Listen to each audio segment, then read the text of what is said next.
And hey, Paul, welcome What's back. going on? What's going on, Saul?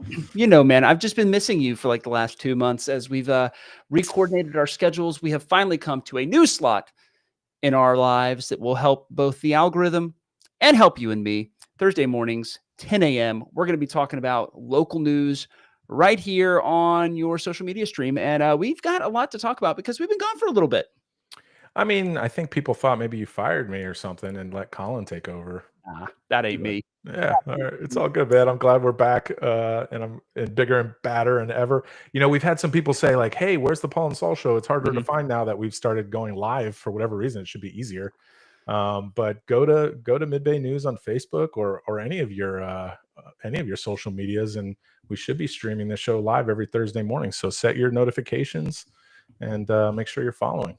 Yeah, and so we'll even put up our clips after this, quick, short clips of this, and we'll also put up the whole thing as a replay, probably tomorrow morning. But quick thing before we get into our news segments for today. Today is playoff bracket reveal day for the FHSAA, and we have a bunch of local teams that are just hoping to get in there. We know Choctaw's going to be in there. Where exactly, we don't know. Probably one or two. Niceville is looking probably in the middle of the pack, 5, 6, 7 seed. Fort Walton Beach not happening this year. Crestview looks like it's going to be in. They had a big win this a couple weeks ago, so it's looking like they're going to be 6, 7, 8 seed. A lot of exciting stuff. Colin is going to be on the live blog on our website, midbaynews.com, all day. And he'll be updating that as we get information. It's like a 7-hour marathon for the FHSAA, and we figured you didn't want to look at us live for 7 hours, and we wanted to get some other stuff done today. So we're just going to update it. You guys are killing it. I mean, there's been this huge gap in coverage for local football, and you guys are doing a great job of filling it. So keep it up. Yeah, and Colin's been a busy bee on this one, so we're excited about that. But the first thing we want to talk about today is this story brought to you by Colin, by the way.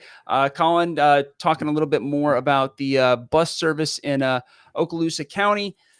They found, or an auditor found, the auditor general from the clerk's office found $850,000 that had been overpaid by the county to this transit service, MV Transit, which, by the way, is up for a contract renewal, and it looks like it's on the consent agenda, which means it's probably going to pass. Yeah, I mean, listen, like in the age of Doge, like you have to be on point as a contractor, and apparently this one was not to some degree. And this is a state. This is also like a big deal at the state level. You have the CFO for the state, like coming down hard on various municipalities and finding stuff. So if we did our own little self audit and found something, what I would call a leak. This is a leak, a pretty big leak. It's good to be able to plug it and not have it go further. And maybe we can recoup some funds. I don't know. Well, yeah, so this all stems from what they call deadhead hours. The transit manager, Tyrone Parker, who's been there since 2018, back like when I was at the county, he had some sort of handshake agreement, is what the audit report says, between himself and this vendor. And so it didn't go in front of the commission at any time. Basically, it allowed the vendor to bill what are called deadhead hours. So that's when they're driving, but they don't have any passengers on board, which apparently is not part of the contract. So this new contract they put up, they've updated that contract and said, hey, we've learned things, but I'll give you some numbers and then you can determine whether or not this is a huge deal. For reference, the county's budget for transit, which they just approved this year, is a total of $10.5 million, right? So that is about 90% state and federal grants. The other $89,000 is straight from the county coffers. It's what they have to put up in order to get all of those federal and state grants. Excuse me. And if you average out the $850K over the 6-year period that this has taken place, we're looking at $142,000 a year that got overpaid. So it's all of the money that you and I paid in our county taxes plus another $50K. Yeah, I mean, listen, it's not great. I know in the grander scheme of things of the overall budget, it's very small, but like it's a big number, and you definitely want to be a better steward of the taxpayer dollars.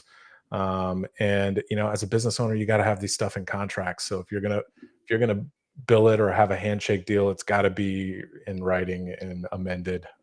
So I don't know. I put the fault on both sides, but I'm glad we finally caught it. Yeah. Last thing we'll say about it, 97% of monthly invoices were inaccurate or incomplete.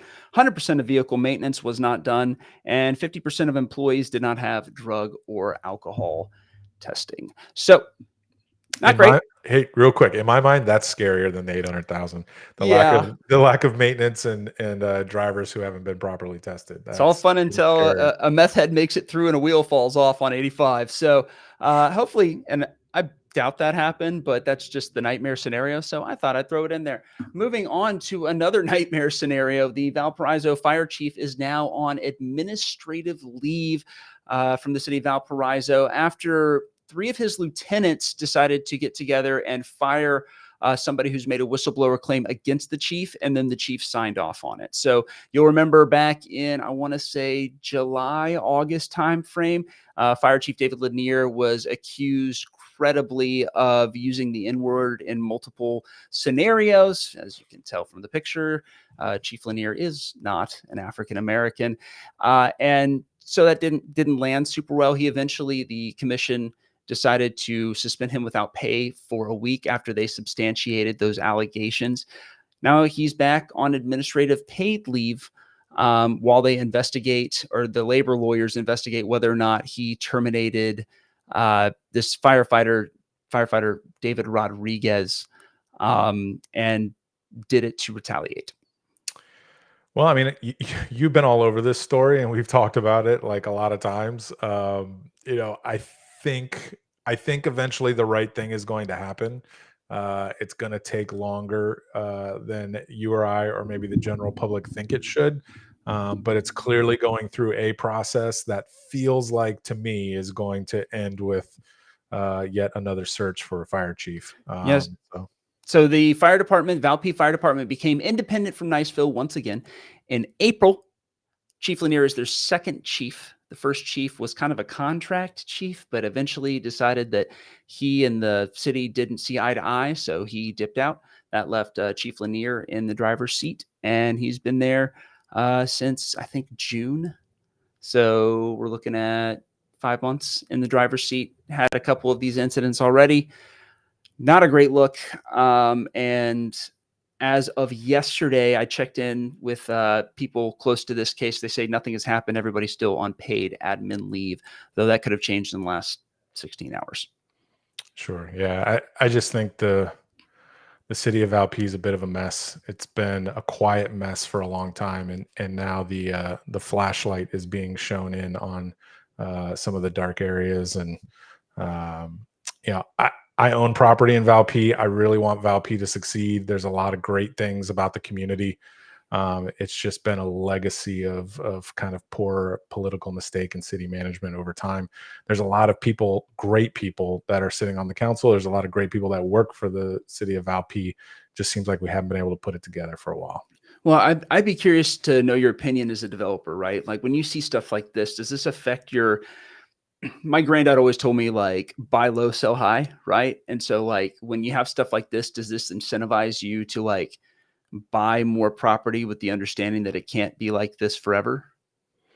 Well, I mean, the one positive perspective is, like, the city of Valp actually has been really strong lately on development and looking Hmm. for new construction opportunities, and switching some residential lots to commercial, and they've been very good about that. So you actually have to praise them. That is a significant bright spot.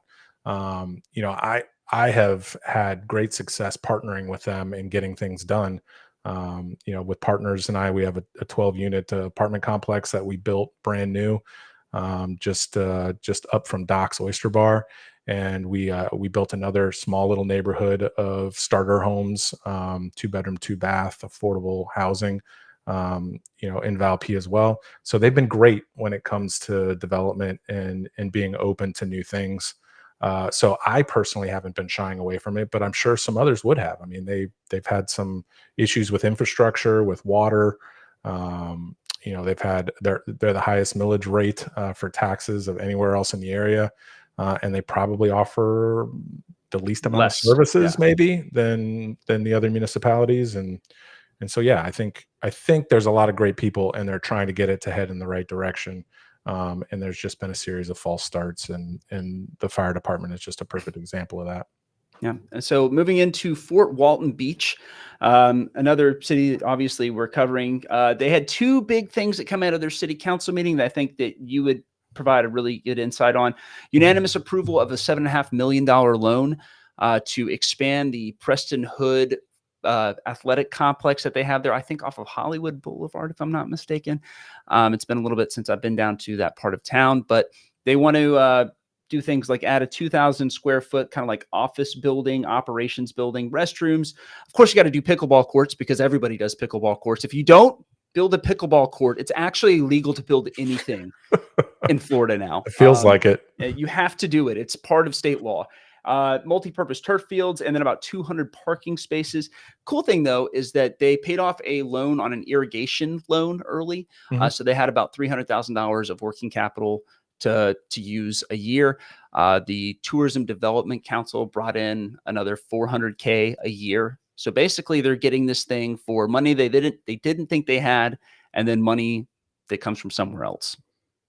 So this is huge. I mean, right? Like every community wants their athletic complex and things to be, the best they can possibly be.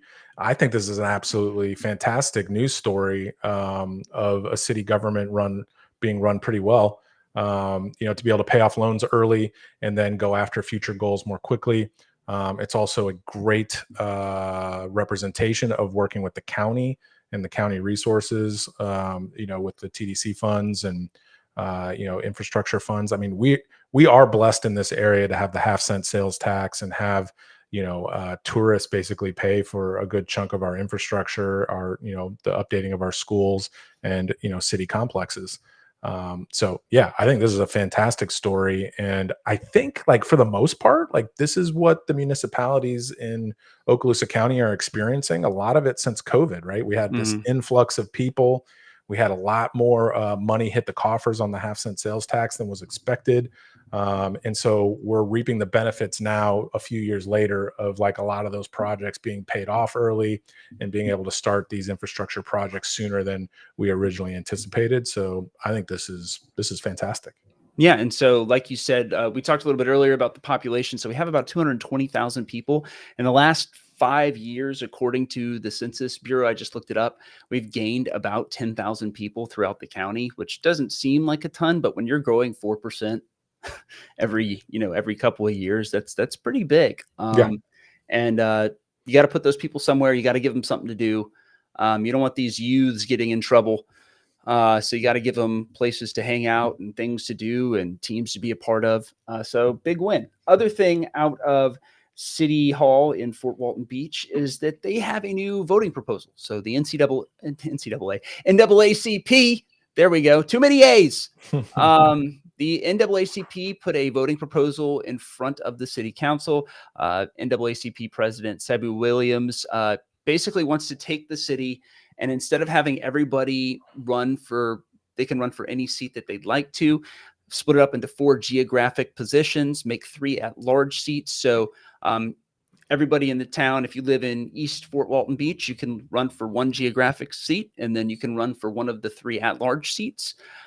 Gives people a little more proportional representation. He actually said, or not Cebu, but Councilman Bryce Jeter actually mentioned, hey, 6 of us on the council live in one area of town.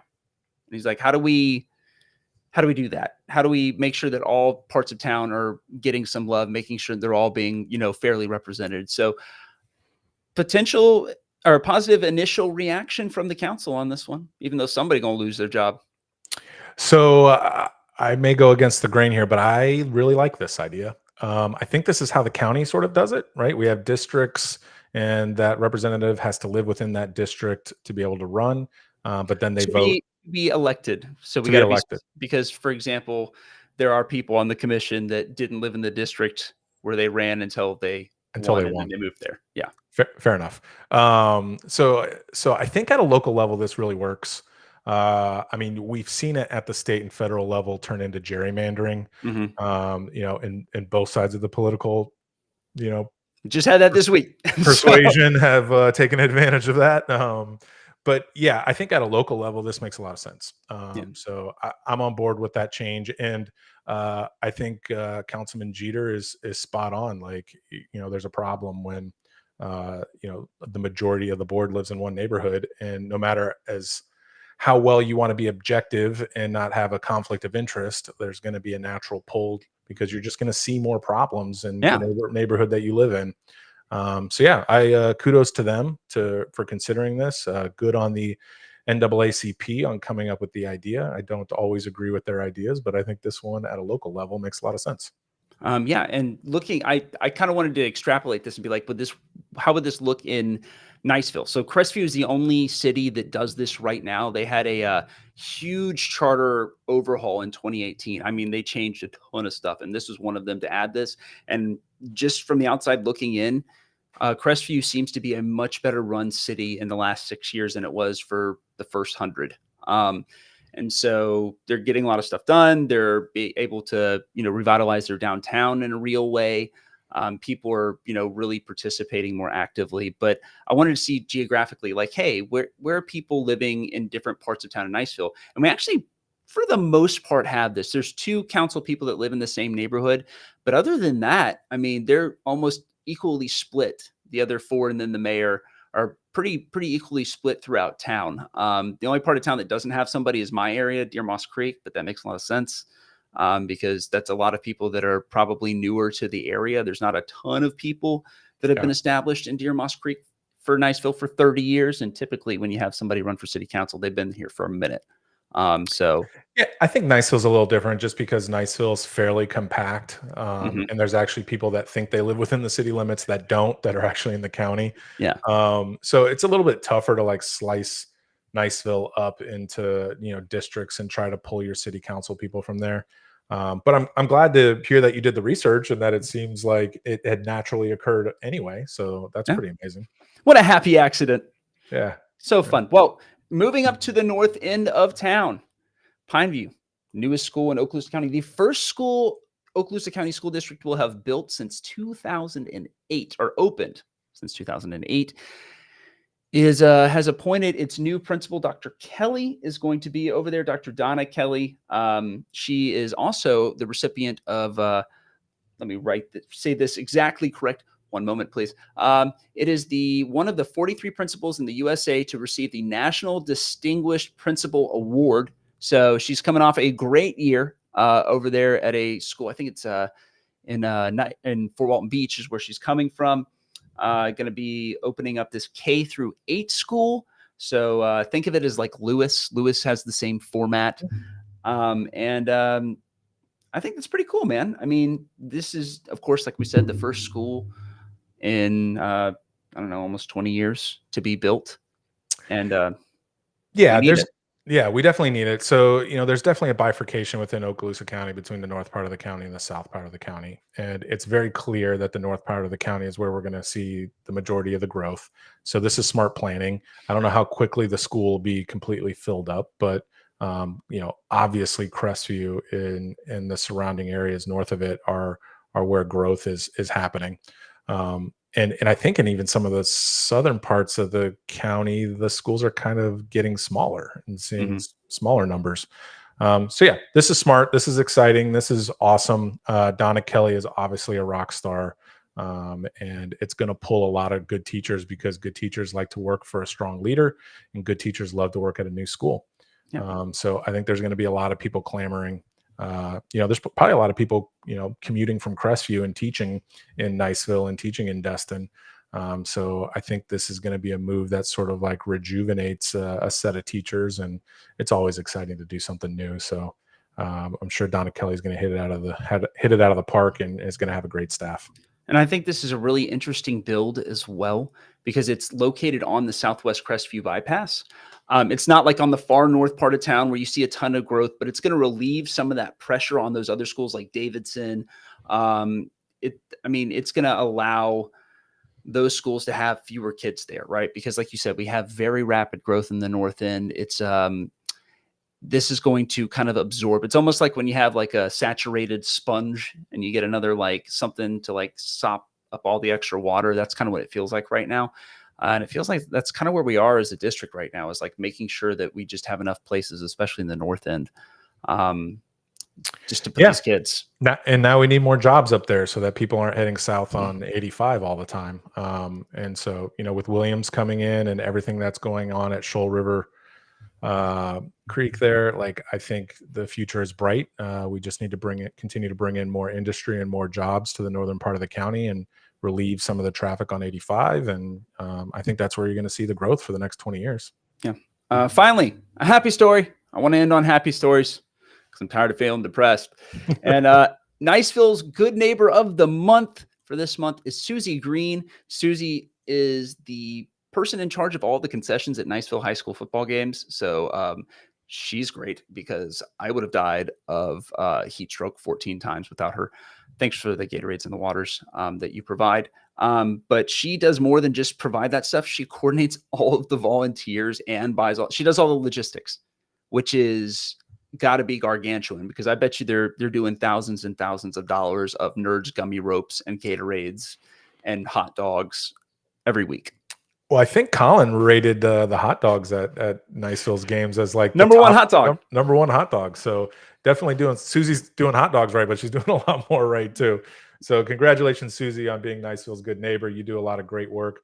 I think folks would arguably put the band as maybe the organization that actually more people are involved in than football directly. And you play a big role in that. So thank you for your efforts there. And we're more than happy to recognize you. Yeah, I mean, she is amazing. And speaking of the band, let me get this thing up here right now. If you want to vote for the Niceville Eagle Pride, or really any of the bands that we have listed, you can vote down there, midbaynews.com/Emerald Coast Elite. We are talking about the best offensive players, defensive players, head coaches, stuff like that. We're also giving away the best road team, the best stadium experience, which I would say go in with the hot dogs, stuff like that. So if you want to vote, already 500 and something people have voted. So there's quite a number in there. And I'm excited to see how this whole thing turns out. I should probably just put that back up there. I don't know why I just took it down when I'm about to say it again. midbaynews.com/Emerald-Coast-Elite to vote for your favorite players, your favorite bands, your favorite coaches and atmospheres. It's all there. Takes less than a minute. Hey, listen, Ryan Cabanis has been on the screen for a long time, and he sponsors the Niceville Good Neighbor. Surely there's some sort of business in Fort Walton or Freeport or Destin who would like to recognize good neighbors and also sponsor it. Yeah. So if you're one of those folks, give Christopher a ring. Yeah. Or you can hit me up at Christopher@midbaynews.com, or you can hit me at 678-983. Wait, that's my old number from like 10 years ago. Don't give that out. 687-9305. Good to talk to you as always, my brother. I know you got stuff to do, but thanks for joining us for this reboot of Paul and Saul at our new time slot. We've been moved up to Thursday mornings. So, I mean, look at us moving up in the world. Amen. Amen. All right. God bless everybody.